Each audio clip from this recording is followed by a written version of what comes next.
ಸಚ್ಚಿದಾನಂದರೂಪಾಯ ವಿಶ್ವೋತ್ಪತ್ಯಾದಿಹೇತವೇ ತಾಪತ್ರಯ ವಿನಾಶಾಯ ಶ್ರೀಕೃಷ್ಣಾಯ ವಯಂ ನುಮಃ.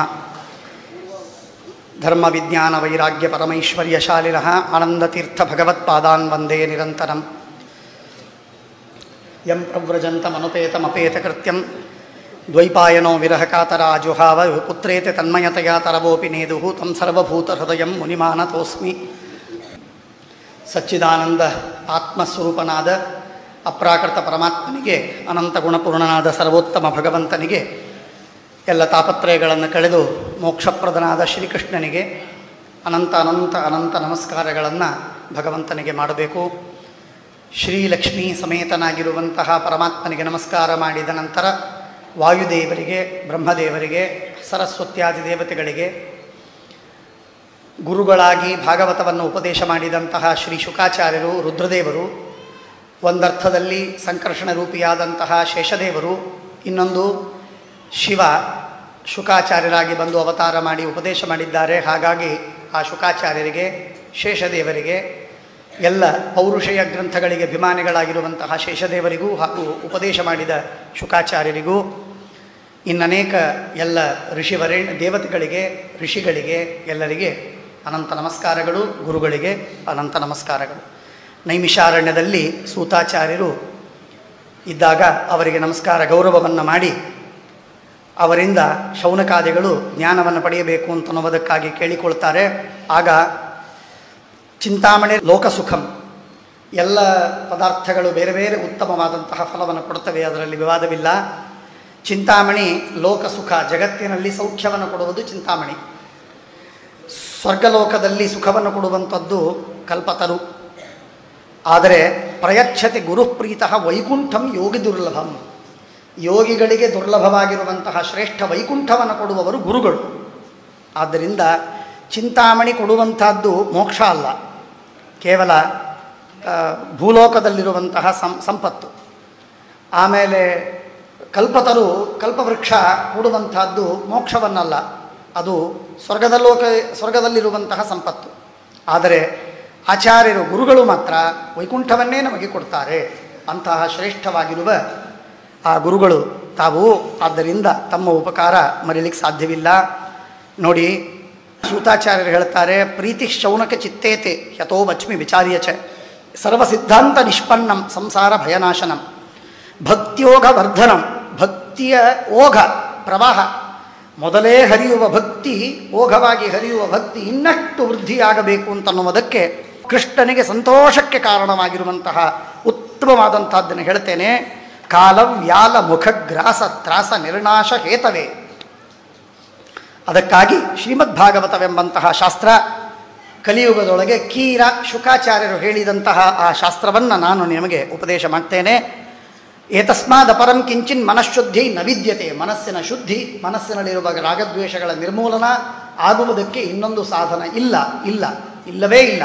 ಇದೇ ಸರ್ವಶ್ರೇಷ್ಠವಾದ ಸಾಧನ. ಅಂತಹ ಜನ್ಮಾಂತರೇ ಭವೇತ್ ಪುಣ್ಯಂ ತದಾ ಭಾಗವತಂ ಲಭೇತ್.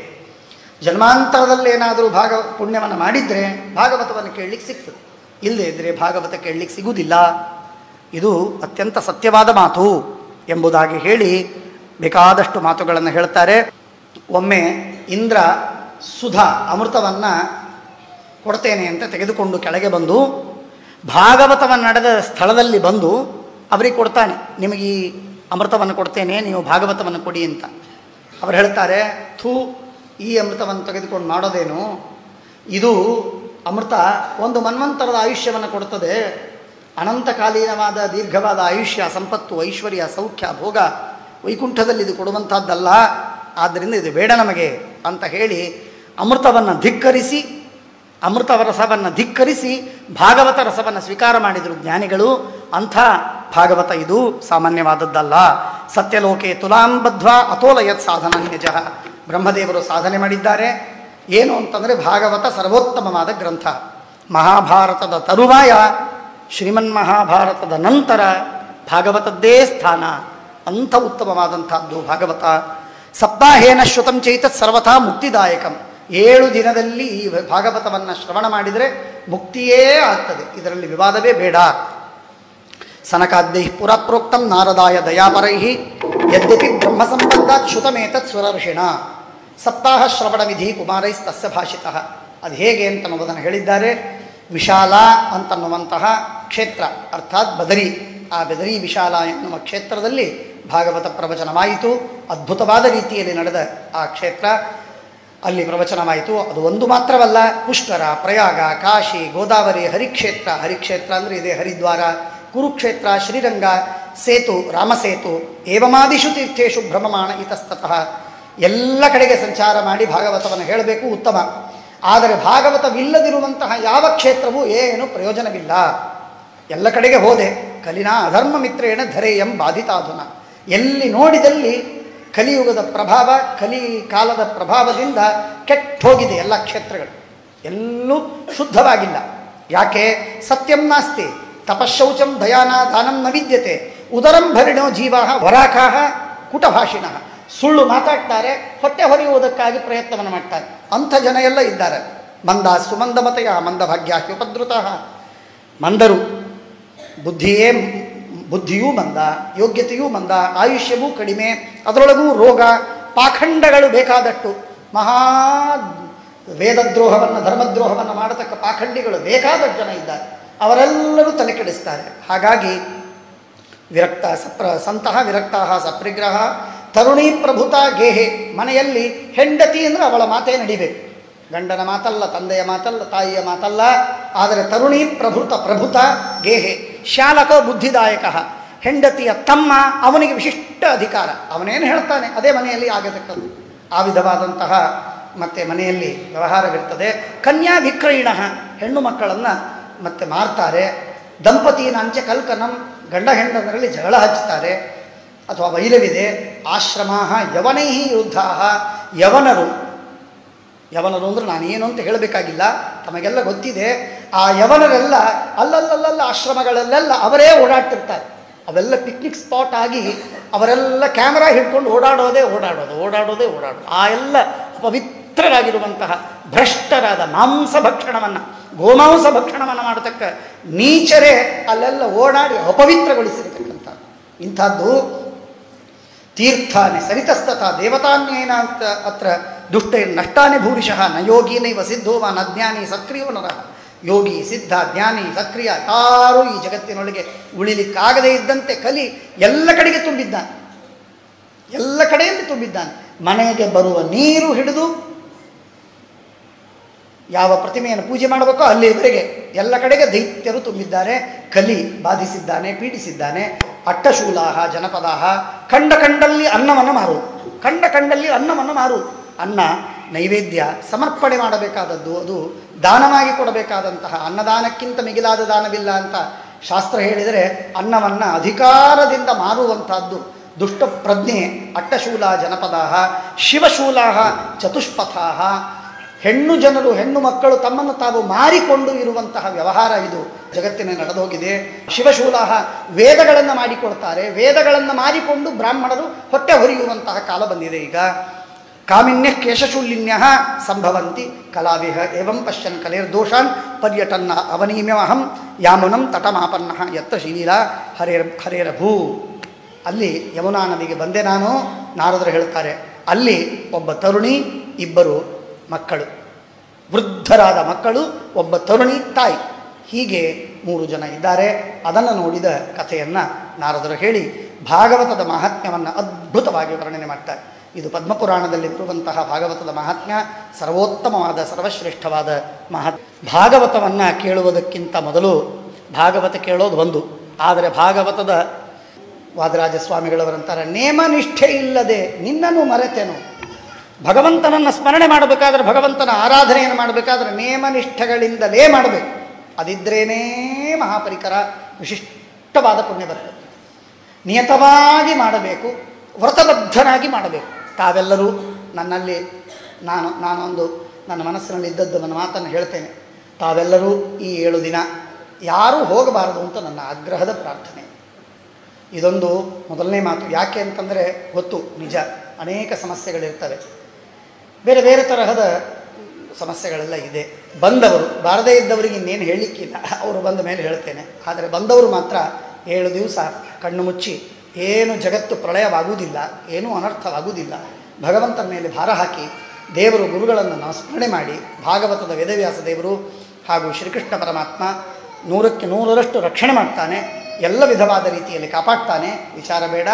ಆದ್ದರಿಂದ ಭಾಗವತವನ್ನು 7 ದಿವಸ ಶ್ರವಣ ಮಾಡೋದು. ಮೊದಲನೇದಾಗಿ ಸದೈವ ಎಲ್ಲರೂ ಚಿಂತನವನ್ನು ಮಾಡಿರಿ. ಇದು ಯಾವಾಗಲೂ ನಮ್ಮೆಲ್ಲರ ಮನಸ್ಸಿನೊಳಗೆ ಇರಬೇಕಾದದ್ದು. ಪ್ರೀಣಯಾಮೋ ವಾಸುದೇವಂ ಪ್ರೀಣಯಾಮೋ ವಾಸುದೇವಂ ಪ್ರೀಣಯಾಮೋ ವಾಸುದೇವಂ ಎನ್ನುವ ಈ ಮಾತನ್ನು 2 ಶಬ್ದಗಳನ್ನು 2 ವಾಕ್ಯಗಳನ್ನು ಸದಾಕಾಲ ಉಚ್ಚಾರಣೆ ಮಾಡ್ತಾ ಇರಿ. ಭಾಗವತ ಇದು 12 ಸ್ಕಂಧ. 12 ಸ್ಕಂಧ 12 ಅಕ್ಷರಗಳ ವಿವರಣ ರೂಪವಾದದ್ದು.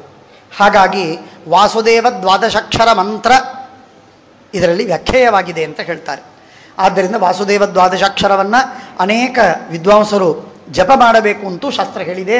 ಹಾಗಾಗಿ ಋತ್ವಿಗ್ವರ್ಣವನ್ನು ಮಾಡಿದ್ದೇವೆ, ಪ್ರಾರ್ಥನೆ ಮಾಡಿದ್ದೇವೆ.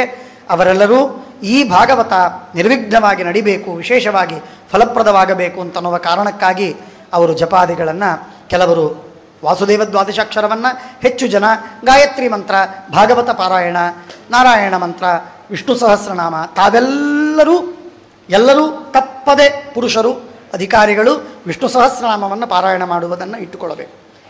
ಸಾಧ್ಯವಿದ್ದರೆ 3 ಬಾರಿ, ಸಾಧ್ಯವಿದ್ದರೆ 3 ಬಾರಿ, ಇಲ್ಲದೇ ಇದ್ದರೆ ಅಂದರೆ ಬೆಳಿಗ್ಗೆ 1, ಮಧ್ಯಾಹ್ನ 1, ಸಾಯಂಕಾಲ 1 ಕೂತ್ಕೊಂಡು ಪಾರಾಯಣ ಮಾಡುವಂತಹ ರೂಢಿಯನ್ನು ಇಟ್ಕೊಳ್ಳಿ. 7 ದಿನ ವಿಶೇಷವಾದ ಫಲಪ್ರದವಾದದ್ದು. ಇನ್ನನೇಕ ಸಾಧನೆಗಳಿವೆ. ಹರಿಶರಣಂ ಹರಿಶರಣಂ ಎನ್ನುವ ಘೋಷವನ್ನು ಮಧ್ಯದಲ್ಲಿ ಮಾಡ್ತಿರಬೇಕು. ಹರಿಶರಣಂ ಹರಿಶರಣಂ ಹರಿಶರಣಂ ಹರಿಶರಣಮೇವಂ ಹಿ ನಿತ್ಯಂ ಯೇಷಾಂ ಮುಖೇ ವಚಃ ಅತಃ ಕಾಲಸಮಾಧಿಷ್ಟ ಜರ ಯುಷ್ಮನ್ ನ ಬಾಧತೆ ಅಂತ ಹೇಳಿ ಭಾಗವತದಲ್ಲಿ ಇಲ್ಲಿ ವರ್ಣನೆಯನ್ನು ಮಾಡ್ತಾರೆ. ಇನ್ನು ಅನೇಕ ಮಾತುಗಳಿದೆ. ಭಾಗವತವನ್ನು ಹೇಳುವಾಗ ಮೊದಲಿಗೆ ಎಲ್ಲರಿಗೆ ಸುದ್ದಿಯನ್ನು ಕಳಿಸಬೇಕಂತ, ವಾರ್ತೆಯನ್ನು ಕಳಿಸಬೇಕು. ನೀವು ಬನ್ನಿ, ನೀವು ಬನ್ನಿ, ನೀವು ಬನ್ನಿ, ನೀವು ಬನ್ನಿ ಅಂತ ಕಳಿಸ್ಬೇಕಂತ. ದೇಶೇ ದೇಶೇ ತಥಾ ಸೇಯಂ ವಾರ್ತಾ ಪ್ರೇಷ್ಯ ಪ್ರಯತ್ನತಃ ಸಹಾಯೈ ವಸುಭಿಶ್ಚೈವ. ಮ್ಯಾನ್ ಪವರ್ ಬೇಕು, ವಸುಭಿಶ್ಚೈವ ಹಣ ಬೇಕು. ಲಕ್ಷಾಂತರ ವೆಚ್ಚ ಮಾಡಿ ಭಾಗವತ ಸಪ್ತಾಹವನ್ನು ಮಾಡಬೇಕು. ಲಕ್ಷಾಂತರ ವೆಚ್ಚ ಮಾಡಿ ಭಾಗವತ ಸಪ್ತಾಹವನ್ನು ಮಾಡಬೇಕಂತ. ವಿವಾಹೇ ಯಾದೃಶಂ ವಿತ್ತಂ ತಾದೃಶಂ ಪರಿಕಲ್ಪಗೆ. ಮದುವೆಗಾಗಿ ಎಷ್ಟು ಹಣವನ್ನು ಖರ್ಚು ಮಾಡ್ತೇವೋ ಹಾಗೆ ಹಣವನ್ನು ಖರ್ಚು ಮಾಡಿ ಭಾಗವತವನ್ನು ನಡೆಸಬೇಕು. ಕಥಾಚಾತ್ರ ಆಗಂತವ್ಯಂ ಕುಟುಂಬಿಭಿ ಸಹಾಯಶ್ಚೇತರೇ ತತ್ರ. ಸಹಾಯಕ್ಕೆ ಬರಬೇಕು. ಅವ್ರು ಮಾಡ್ತಾರೆ ನಮಗಿನ ಸಂಬಂಧ ಅಂತಕ್ಕದ್ದಲ್ಲ. ಯಾರಿದ್ದಾರೋ ಭಕ್ತರು ಎಲ್ಲರೂ ಏನು ಬೇಕಾದ್ರೆ ಹೇಳಿ, ನಾವು ಕೆಲಸ ಮಾಡ್ತೇವೆ, ನಾವು ಸೇವೆಯನ್ನು ಮಾಡ್ತೇವೆ, ನಾವು ಈ ಕಾರ್ಯವನ್ನು ಮಾಡ್ತೇವೆ, ಹಣವನ್ನು ಕೊಡ್ತೇವೆ ಅಂತ ಹೇಳಿ ಎಲ್ಲ ಭಕ್ತರು ಬಂದು ಅದಕ್ಕೆ ಕುಟುಂಬಿಗಳಾಗಿ ಗಂಡ ಹೆಂಡತಿಯಿಂದ ಸಹಿತವಾಗಿ ಬಂದು ಅದಕ್ಕೆ ಸಹಕಾರವನ್ನು ಮಾಡಬೇಕು. ಕೀರ್ತನೋತ್ಸುಕರಾದವರು, ಅನೇಕ ಉತ್ತಮೋತ್ತಮವಾಗಿ ಸಂಗೀತವನ್ನು ಹೇಳುವಂತಹ ಜನರನ್ನೆಲ್ಲ ಆಮಂತ್ರಣ ಕೊಟ್ಟು ಕರೆಸಬೇಕು. ಸತಾಂ ಸಮಾಜೋ ಭವಿತಾ ಸಪ್ತರಾತ್ರಂ ಸುದುರ್ಲಭ. ನೋಡಿ ಏನದು ಸಜ್ಜನರ ಸಮಾಗಮ. ಅಂದ್ಕೊಂಡಿದ್ವಾ ಈ ಥರ? ನಾನಂತೂ ಅಂದ್ಕೊಂಡಿರಲಿಲ್ಲ. ಎಷ್ಟು ತಾವೆಲ್ಲ ಭಕ್ತರು. ಒಂದು ಮಾತ್ರ ನಾವು ಭಾಗವತದ ಮೊದಲನೇ ಧರ್ಮವನ್ನೇ ಪರಿಪಾಲನೆ ಮಾಡಲಿಲ್ಲ. ತಮ್ಮೆಲ್ಲರಿಗೆ ಆಮಂತ್ರಣ ಕೊಡಬೇಕಾಗಿತ್ತು, ಆಮಂತ್ರಣನೇ ಕೊಟ್ಟಿಲ್ಲ. ತಾವೇ ಭಾಗವತದ ಗಂಗೆಯ ಆಕರ್ಷಣೆ, ಭಾಗವತದ ಪ್ರೇಮ ಭಕ್ತಿ ಅದರಿಂದ ಬಂದಿದೆ. ಅದು ನಾವಕಾಶ ಕದಾಚಿತ್ತೇ ದಿನಮಾತ್ರಂ ತಥಾಪಿತು ತೀರ್ಥೇ ವಾಪಿ ವನೇ ವಾಪಿ ಗೃಹೇ ವಾ ಶ್ರವಣಂ ಮತಂ. ತೀರ್ಥದಲ್ಲಿ ಅಥವಾ ವನದಲ್ಲಿ, ಸಾಧ್ಯವಿಲ್ಲ ಅಂದರೆ ಮನೆಯಲ್ಲಿ ಶ್ರವಣವನ್ನು ಮಾಡಬೇಕು. ಮೊದಲು ಶೋಧನವನ್ನು ಮಾಡಬೇಕು, ನೆಲವನ್ನು ಭೂಮಿಯನ್ನು ಮಾರ್ಜನವನ್ನು ಮಾಡಬೇಕು. ಶೋಧನಂ ಮಾರ್ಜನಂ ಭೂಮೇಹೇ ಲೇಪನಂ ಧಾತು ಮಂಡನಂ. ಅಲಂಕಾರವನ್ನು ಮಾಡಬೇಕು. ಅಲ್ಲಲ್ಲಿ ತೋರಣ ಹಾಕಬೇಕು, ತಳಿರು ತೋರಣಗಳನ್ನು ಹಾಕಬೇಕು. ಕರ್ತವ್ಯೋ ಮಂಡಪ ಪ್ರೋಚ್ಛ, ಉತ್ತಮವಾದಂತಹ ಒಂದು ಮಂಟಪವನ್ನು ಮಾಡಬೇಕು. ಕದಲಿ ಖಂಡ ಮಂಡಿತ, ಬಾಳೆಯ ದಿಂಡು, ದೊಡ್ಡದಾದಂತಹ ಬಾಳೆಯ ಕಂಬವನ್ನು ಇಟ್ಟು ಮಾಡಬೇಕು. ಅರವಾಕ್ ಪಂಚಾಹತೋ ಯತ್ನಾದ ಅಸ್ತೀರ್ಣಾನಿ ಪ್ರಮೇಲಯೇತ ಕರ್ತವ್ಯೋ ಮಂಡಪ. ಪುಷ್ಪ ಫಲ ಧಲ ಇವುಗಳನ್ನು ಹಾಕಿ ಚತುರ್ದಿಕ್ಷು ಧ್ವಜಾರೋಪ, ಧ್ವಜವನ್ನು ಕಟ್ಟಬೇಕು. ಉದನ್ಮುಖೋ ಭವೇದ್ಭಕ್ತ ಶೋತಾ ವೈ ಪ್ರಾಣ್ಮುಖಸ್ತದ ಪ್ರಾಣ್ಮುಖಶ್ಚೇದ್ ಭವೇದ್ಭಕ್ತ ಶೋತಾ ಚೋದನ್ಮುಖಸ್ತದ ಇತ್ಯಾದಿಯಾಗಿ ಅನೇಕ ಮಾತುಗಳನ್ನು ಹೇಳಿದ್ದಾರೆ. ಆಯ್ತೆ ನಿತ್ಯಂ ಸಂಕ್ಷೇಪತ ಕೃತ್ವ ಅರುಣೋದಯೇ ಸೌ ನಿರವರ್ತ್ಯ ಶೌಚಂ ಸ್ನಾನಂ ಸಮಾಚರೇ. ಅರುಣೋದಯ ಕಾಲದಲ್ಲಿ ಪ್ರಾತರ್ ಅರುಣೋದಯ ಉಚ್ಯತೆ, 4 ಘಟಿಕಾ ಮೊದಲಿಗೇನೆ ಎದ್ದು ಸ್ನಾನಾದಿಗಳನ್ನು ಮಾಡಿ ಸಂಧ್ಯಾವಂದನೆ ಮುಗಿಸಿ, ದೇವರ ಪೂಜೆಯನ್ನು ಮುಗಿಸಿ, ಜಪತಪಾದಿಗಳನ್ನು ಮುಗಿಸಿ, ಹೋಮವನ್ನು ಮಾಡಿ ಸಿದ್ಧರಾಗಿ ಸೂರ್ಯೋದಯದ ಹೊತ್ತಿಗೆ ಭಾಗವತ ಶ್ರವಣಕ್ಕೆ ಶುರುವಾಗಬೇಕು. ನಿತ್ಯಂ ಸಂಕ್ಷೇಪತಃ ಕೃತ್ವ. ಕೆಲವರದೆಲ್ಲ ಬಹಳ ವಿಸ್ತಾರವಾಗಿರ್ತದೆ. ಅಷ್ಟು ವಿಸ್ತಾರವನ್ನು ಮಾಡಿ ಹೋಗಬೇಡಿ. ನಿಮಗೆ ವೇಳೆ ಆಗದೆ ಇದ್ರೆ ಬಿಟ್ಟುಬಿಡಿ, ಅದನ್ನು ಕಮ್ಮಿ ಮಾಡಿ. ಸಂಧ್ಯಾದ್ವಂ ನೋಡಿ ಹೇಳ್ತಾರವರು, ನಿತ್ಯಂ ಸಂಕ್ಷೇಪತಃ ಕೃತ್ವ ಸಂಧ್ಯಾದ್ಯಂ ಸ್ವಂ ಪ್ರಯತ್ನತಃ ಕಥಾ ವಿಘ್ನ ವಿಘಾತಾಯ ಗಣನಾಥಂ ಪ್ರಪೂಜೆಯೇತ್. ಇಲ್ಲಿ ಮೊದಲು ಗಣೇಶನನ್ನು ಪೂಜೆ ಮಾಡಿದ್ದೇವೆ, ಪ್ರಾರ್ಥನೆ ಮಾಡಿದ್ದೇವೆ. ಗಣೇಶ ನಮ್ಮ ನಿಮ್ಮ ಎಲ್ಲ ಭಕ್ತರನ್ನು, ಎಲ್ಲ ಸಜ್ಜನರನ್ನು ನಿರ್ವಿಘ್ನವಾಗಿ ಕಾಪಾಡಿ ನಮಗೇನು ವಿಘ್ನ ಬರದಂತೆ, ಮತ್ತು ಶಾಸ್ತ್ರಶ್ರವಣವನ್ನು ಭಾಗವತವನ್ನು ಕೇಳಿಸುವಂತೆ ಮಾಡು. ಪಿತೃನ್ ಸಂತರ್ಪ್ಯ, ನಿತ್ಯದಲ್ಲಿ ಪಿತೃತರ್ಪಣವನ್ನು ಕೊಡಲೇಬೇಕು. ಎಳ್ಳಿನಿಂದ ಏನಂತಲ್ಲ, ನೀರಿನಿಂದ. ಬ್ರಹ್ಮಯಜ್ಞದಲ್ಲಿ ವಿಶೇಷವಾಗಿ ಪಿತೃಗಳಿಗೆ ತರ್ಪಣೆಯನ್ನು ಕೊಡಬೇಕಾದದ್ದು, ಅದು ಅವಶ್ಯವಾದಂತಹ ಕೆಲಸ. ಪ್ರಾಯಶ್ಚಿತ್ತಂ ಸಮಾಚರೇತ್, ಪ್ರಾಯಶ್ಚಿತ್ತವನ್ನು ಮಾಡಿಕೊಳ್ಳಬೇಕು. ಪ್ರಾಯಶ್ಚಿತ್ತ ಉಪವಾಸ ರೂಪದಲ್ಲಿ, ಕ್ಷೌರದ ರೂಪದಲ್ಲಿ, ದಕ್ಷಿಣೆಯ ರೂಪದಲ್ಲಿ, ದಾನದ ರೂಪದಲ್ಲಿ, ನಾನಾ ವಿಧವಾದ ರೂಪದಲ್ಲಿ, ಜಪತಪಾದಿಗಳ ರೂಪದಲ್ಲಿ ಪ್ರಾಯಶ್ಚಿತ್ತವನ್ನು ಮಾಡಿಕೊಂಡು ಪಾಪವನ್ನು ಕಳೆದುಕೊಂಡು ಭಾಗವತ ಶ್ರವಣಕ್ಕೆ ಕೂಡಬೇಕು. ಮಂಡಲಂಚಕ್ಕ ಪ್ರಕರ್ತವ್ಯಂ ತತ್ರ ಸ್ಥಾಪ್ಯೋ ಹರಿಸ್ತಥ, ಅಲ್ಲಿ ಹರಿ ಪರಮಾತ್ಮನನ್ನು ಕೂಡಿಸಿ ಸಂಸಾರ ಸಾಗರೇ ಮಗ್ನಂ ಅಂತನ್ನುವುದಾಗಿ ಪ್ರಾರ್ಥನೆ ಮಾಡಿ ಸಂಕಲ್ಪವನ್ನು ಮಾಡಬೇಕು, ಭಾಗವತ ಶ್ರವಣ ಮಾಡ್ತೇನೆ ಅಂತ. ಆಮೇಲೆ ಭಾಗವತದ ಪೂಜೆ, ಕೈಯಲ್ಲಿ ಶ್ರೀಫಲವನ್ನು ಹಿಡಿಬೇಕು, ನಮಸ್ಕಾರವನ್ನು ಮಾಡಬೇಕು, ಸ್ತುತಿಯನ್ನು ಮಾಡಬೇಕು. ಪ್ರಸನ್ನ ಚಿತ್ತರಾಗಿ ಶ್ರೀಮದ್ ಭಾಗವತಾಖ್ಯೋಯಂ ಪ್ರತ್ಯಕ್ಷ ಕೃಷ್ಣ ಏವ ಹಿ, ಪರಮಾತ್ಮ ನಿನ್ನ ದಾಸ ನಾನು, ಆದ್ದರಿಂದ ನನ್ನ ಈ ಮನೋರಥವನ್ನು ಭಾಗವತ ಶ್ರವಣ ಮಾಡಬೇಕು ಎಂಬ ಮನೋರಥವನ್ನು ಪೂರ್ಣಗೊಳಿಸು, ನಿರ್ವಿಘ್ನವಾಗಿ ಮಾಡು ಎಂಬುದಾಗಿ ಭಗವಂತನಿಗೆ ಪ್ರಾರ್ಥನೆ ಮಾಡಬೇಕು. ಶುಕಾಚಾರ್ಯರನ್ನು ಪೂಜೆ ಮಾಡಬೇಕು. ಏತತ್ಕಥ ಪ್ರಕಾಶೇನ ಮದಜ್ಞಾನಂ ವಿನಾಶಯ, ಶುಕಾಚಾರ್ಯರು ಶುಕರೂಪ ಪ್ರಬೋಧಜ್ಞ ಸರ್ವಶಸ್ತ್ರ ವಿಶಾರದ ಏತತ್ಕಥ ಪ್ರಕಾಶೇನ ಮದಜ್ಞಾನಂ ವಿನಾಶಯ ಎಂಬುದಾಗಿ ಯಾರು ಭಾಗವತ ಪ್ರವಚನವನ್ನು ಹೇಳ್ತಿರ್ತಾರೋ ಅವರಿಗೆ ಪ್ರಾರ್ಥನೆಯನ್ನು ಮಾಡಬೇಕು. ವರ್ಣಂ ಪಂಚವಿಪ್ರಾಣಂ ಕಥಾಭಂಗ ವಿನಿವೃತ್ತಗೆ, 5 ಬ್ರಾಹ್ಮಣರಿಗೆ ದ್ವಾದಶಾಕ್ಷರ ವಾಸುದೇವ ದ್ವಾದಶಾಕ್ಷರ ಮಂತ್ರವನ್ನು ಜಪ ಮಾಡುವುದಕ್ಕಾಗಿ ಹೇಳಬೇಕು, ಅವರು ಜಪ ಮಾಡಬೇಕು. ಆಮೇಲೆ ಕೀರ್ತನಕಾರ್ಯಗಳು ಮಧ್ಯ ಮಧ್ಯದಲ್ಲಿ ಹಾಡುಗಳನ್ನು ಹಾಡಬೇಕು. ಶ್ರೇಷ್ಠವಾದ ಸಂಗೀತವನ್ನು ಮಾಡಿ ಪರಮಾತ್ಮನ ಸ್ತೋತ್ರ ಮಾಡಬೇಕು. ಲೋಕ ವಿತ್ತ ಧನಾಗಾರ ಪುತ್ರ ಚಿಂತಾಂ ವಿಧಸ್ಯ ಚ ಕಥಾಚಿತ್ತ ಶುದ್ಧಮತಿ ಫಲಭಿತ್ ಫಲಮುತ್ತಮಂ ವಾಚನೀಯ ಕಥಾ ಸಮ್ಯಕ್ ಧೀರಕಂಠಂ ಸುಧೀಮತ ಕಥಾ ವಿರಾಮ ಕರ್ತವ್ಯ ಮಧ್ಯಾಹ್ನ ಇತ್ಯಾದಿ ಅನೇಕ ಮಾತುಗಳನ್ನೆಲ್ಲ ಹೇಳ್ತಾರೆ. 7 ದಿವಸ ಉಪವಾಸವಾಗಿ ಕೇಳುವುದು ಉತ್ತಮ. ಅದಕ್ಕೆ ಹಾಗೆಲ್ಲ ಬೇಡ. ಘೃತಪಾನ ಮಾಡಿ, ತುಪ್ಪ ಕುಡೀರಿ, ಹಾಲು ಕುಡೀರಿ, ಇಲ್ಲ ಫಲಾಹಾರ ಮಾಡಿ, ಹಣ್ಣು ತಿನ್ನಿ. ಅದೆಲ್ಲ ಆಗುವುದಿಲ್ಲ. 1 ಹೊತ್ತು ಊಟ ಮಾಡಿ. ಸಾಧ್ಯ ಇಲ್ಲ ಸ್ವಾಮಿ, 2 ಹೊತ್ತು ಬೇಕು ನಮಗೆ. ಮಾಡಿ, ಊಟ ಮಾಡಿ ಆದರೂ ಕೇಳ ತಪ್ಪಿಸಬೇಡಿ. ಆದ್ದರಿಂದ ಭೋಜನಂತೂ ವರಂ ಮನ್ಯೆ ಕಥಾಶ್ರವಣ ಕಾರಕಂ ನೋಪವಾಸೋ ವರ ಪ್ರೋಕ್ತಃ ಕಥಾ ವಿಘ್ನಕರೋ ಯದಿ ಸಪ್ತಾಹ ವ್ರತಿನಂ ಪುಂಸಂ ನಿಯಮ ವಿಷ್ಣು ದೀಕ್ಷಾವಿಹೀನಾನಂ ನಾಧಿಕಾರ ಕಥಾಶ್ರವೇ. ಮೊದಲೇದ್ದು ಬ್ರಹ್ಮಚರ್ಯ, 2ನೇದ್ದು ಕೆಳಗೆ ಮಲಗಬೇಕು, 3ನೇದ್ದು ಪತ್ರಾವಳಿಯಲ್ಲಿ ಭೋಜನ, ಕಥಾ ಸಮಾಪ್ತಿಯಾದ ಮೇಲೆ ಊಟ. ಕುರ್ಯಾಂ ನಿತ್ಯಂ ಕಥಾವರ್ತಿ ದ್ವಿತಲಂ ಮಧು ತೈಲಂಚ ಗರಿಷ್ಠಾನ್ನಂ, ಬಹಳ ಊಟ, ಭಾವದುಷ್ಟ ಪರ್ಯುಷಿತ ಇವನ್ನು ಬಿಡಬೇಕು. ಕಾಮ ಕ್ರೋಧ ಮದ ಮಾನ ಮತ್ಸರ ಲೋಭ ದಂಭ ಮೋಹ ದ್ವೇಷ ಇವುಗಳನ್ನು ಬಿಡಬೇಕು. ವೇದ ವೈಷ್ಣವರು ವಿಪ್ರರು ಗೋಗಳು ಗುರುಗಳು ವ್ರತಿಗಳು ಸ್ತ್ರೀಯರು ರಾಜರು ಮಹಾತ್ಮರು ಇವರ ನಿಂದೆಯನ್ನು ಸರ್ವಥಾ ಮಾಡಬಾರ್ದು. ಬೇರೆ ಕಾಲದಲ್ಲಿ ಮಾಡಬೇಕು ಅಂತಲ್ಲ, ಈಗಾದರೂ ಬಿಡ್ರಿ ಅಂತ ಅರ್ಥ. ರಜಸ್ವಲ ಅಂತ್ಯಜ ಮ್ಲೇಚ್ಛ ಪ್ರತೀತ ವ್ರಾತ್ಯ ದ್ವಿಜದ್ವಿಟ್ ವೇದದ್ವಿಟ್ ವೇದಭಾಷ್ಯ ಇವರ ಜೊತೆಗೆ ಮಾತಾಡಬಾರದು. ಸಪ್ತಾಹ ಕಾಲದಲ್ಲಿ ಅಷ್ಟು ಶುದ್ಧವಾಗಿರಬೇಕು. ಈ ಭಾಗವತವನ್ನು ಕೇಳಿ ಆದ ಮೇಲೆ ಉದ್ಯಾಪನವನ್ನು ಮಾಡಬೇಕು. ಅಕಿಂಚನೇಶು ಭಕ್ತೇಶು ಪ್ರಾಯೋನುದ್ಯಾಪನಾಗ್ರಹ. ಬಡವರಾಗಿದ್ದರೆ ಏನೂ ಉದ್ಯಾಪನೆ ಇಲ್ಲ. ಭಾಗವತವನ್ನು ಕೇಳಿದ ಮೇಲೆ ನಮಸ್ಕಾರ ಮಾಡೋದು, ಗೋವಿಂದ ಅಂತ ಅನ್ನೋದು ಅಷ್ಟೇ. ಆದರೆ ಸಮರ್ಥನಾಗಿದ್ದರೆ ಉದ್ಯಾಪನವನ್ನು ಮಾಡಬೇಕು ಇತ್ಯಾದಿ. ಪುಸ್ತಕದ ಪೂಜೆಯನ್ನು ಮಾಡಬೇಕು, ಪ್ರಸಾದ ತುಳಸಿ ಮಾಲೆ ಕೊಡಬೇಕು ಇತ್ಯಾದಿಯಾಗಿ ಹೇಳಿದ್ದಾರೆ. ಹೀಗೆ ಗಾಯತ್ರಿ ಜಪ ಸಾಧ್ಯವಿದ್ದಷ್ಟು ತಾವೆಲ್ಲರೂ ನಿಯಮವನ್ನು ಕೈಗೊಳ್ಳಬೇಕಾದದ್ದು. ಸಾಧ್ಯವಿದ್ದಷ್ಟು ಗಾಯತ್ರಿ ಜಪ, ನಾರಾಯಣ ವಾಸುದೇವ ಅಕ್ಷರ ಮಂತ್ರಗಳ ದ್ವಾದಶಾಕ್ಷರ ಮಂತ್ರಗಳ ಉಪದೇಶವಾಗಿದ್ದರೆ ಆ ಮಂತ್ರ ಜಪ, ವಿಷ್ಣು ಸಹಸ್ರನಾಮದ ಪಾರಾಯಣ, ಇಷ್ಟನ್ನು ಮಾತ್ರ ಸರ್ವಥಾ ತಪ್ಪಿಸಬೇಡಿ, ಬೆಳಿಗ್ಗೆ ಮತ್ತು ಮಧ್ಯಾಹ್ನ ಸಾಯಂಕಾಲ. ಆದ್ದರಿಂದ ಇಂಥ ಉತ್ತಮವಾದಂತಹ ಭಾಗವತ ಶ್ರವಣ ಜನ್ಮಾಂತರದ ಕೋಟಿ ಜನ್ಮಗಳ ಪುಣ್ಯದಿಂದ ಲಭಿಸುವಂತಹ ಭಾಗವತ. ವಿಶೇಷವಾಗಿ ಕ್ಷೇತ್ರ, ತೀರ್ಥ, ಕಾಲ, ಪರ್ವ, ಉತ್ತಮವಾದ ಪರ್ವ, ಅದನ್ನೆಲ್ಲ ಇಂಥ ವೈಷ್ಣವ ಸಮುದಾಯ ಇಷ್ಟೆಲ್ಲದರ ಮಧ್ಯದಲ್ಲಿ ಕೇಳುವ ಮಹಾಭಾಗ್ಯವಿದೆ. ಅವಶ್ಯವಾಗಿ ಮಾಡಿ. ನಾನಾ ವಿಧವಾದದ್ದೆಲ್ಲ ಇದೆ. ಶ್ರೀಕೃಷ್ಣ ಅರ್ಪಣಮಸ್ತು. ಎಲ್ಲಕ್ಕಿಂತಲೂ ಮುಖ್ಯವಾಗಿ ಶಾಸ್ತ್ರಲ್ಲೇ ಹೇಳುತ್ತದೆ, ಉಪವಾಸ ಕೇಳುವುದೂ ಮುಖ್ಯವಲ್ಲ, ಯಾವುದೂ ಮುಖ್ಯವಲ್ಲ. ಭಗವಂತನ ಅತ್ಯಂತ ಶ್ರದ್ಧೆಯಿಂದ, ಭಕ್ತಿಯಿಂದ, ನಿಷ್ಕಲ್ಮಶ ಹೃದಯದಿಂದ ನನ್ನ ಉದ್ಧಾರವಾಗಬೇಕು ಅಂತನ್ನುವ ಉದ್ದೇಶದಿಂದ ಕೇಳಿದರೇನೆ ಲಾಭ. ಇನ್ಯಾವ ದೃಷ್ಟಿಯಿಂದ ಕೇಳಿದರೂ ಲಾಭವಿಲ್ಲ.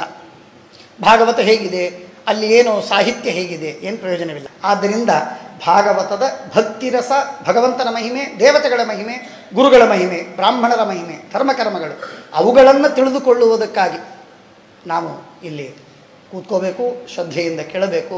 ತಾವೆಲ್ಲ ಇಷ್ಟು ವಿಶ್ವಾಸದಿಂದ, ನಾನು ಅಕ್ಷರಶಃ ನನಗಂತೂ ಇದು ನನ್ನ ಊಹೆ ಮೀರಿದ ಮಾತು. ನಾವು ಅಂದ್ಕೊಂಡದ್ದು ಸುಮಾರು ಒಂದು 200 ಜನ ನನ್ನ ಶಿಷ್ಯರು, ವಿದ್ಯಾರ್ಥಿಗಳು, ಹೋಗಿ ಕಳೆದ ವಿದ್ಯಾರ್ಥಿಗಳು, ಹಾಗೂ ಇನ್ನೇನು ಕೆಲವರು ಜನ ಬರ್ತಾರೆ ಅಂತ ಅಂದ್ಕೊಂಡಿದ್ದೆ. ಇಷ್ಟೆಲ್ಲ ತಾವು ವಿಶ್ವಾಸದಿಂದ ಬಂದಿದ್ದೀರಿ. ದೇವರಿಗೆ, ದೇವತೆಗಳಿಗೆ, ಗುರುಗಳಿಗೆ ಸ್ವಾಗತ ಮಾಡುವಂತೆ ತಮ್ಮೆಲ್ಲ ಶೌನಕಾದ ಋಷಿಗಳಿಗೆ, ಶೌನಕಾದಿಗಳು ನಿಮ್ಮಲ್ಲಿದ್ದು ಕೇಳ್ತಾ ಇದ್ದಾರೆ, ಶುಕಾಚಾರ್ಯ ನಮ್ಮಲ್ಲಿದ್ದು ಹೇಳ್ತಾ ಇದ್ದಾರೆ. ಆ ಎಲ್ಲ ಋಷಿಗಳಿಗೆ ಮತ್ತು ಪುನಃ ನಮಸ್ಕಾರ ಪೂರ್ವಕವಾಗಿ ತಾವೆಲ್ಲ ಇಷ್ಟು ಶ್ರದ್ಧೆಯಿಂದ ಬಂದದ್ದಕ್ಕೆ ನಿಮ್ಮ ಶ್ರದ್ಧೆ, ನಿಮ್ಮ ವಿಶ್ವಾಸ ಇದು ಇದೇ ರೀತಿ ಅಭಿವೃದ್ಧಿಯಾಗಲಿ. ಭಗವಂತ ನಿಮಗೆ ಭಗವಂತನ ಭಾಗವತದ ಶ್ರವಣವನ್ನು ಮೇಲಿಂದ ಮೇಲೆ ಸಕಲ ಸಚ್ಛಾಸ್ತ್ರಗಳ ಶ್ರವಣವನ್ನು ಮೇಲಿಂದ ಮೇಲೆ ಮಾಡಿಸುವಂತಾಗಲಿ ಅಂತ ಹೇಳಿ ನಾನು ಭಗವಂತನಲ್ಲಿ ಪ್ರಾರ್ಥನೆಯನ್ನು ಮಾಡ್ತೇನೆ. ಇನ್ನು ಮೇಲೆ ಭಾಗವತದ ಆರಂಭ.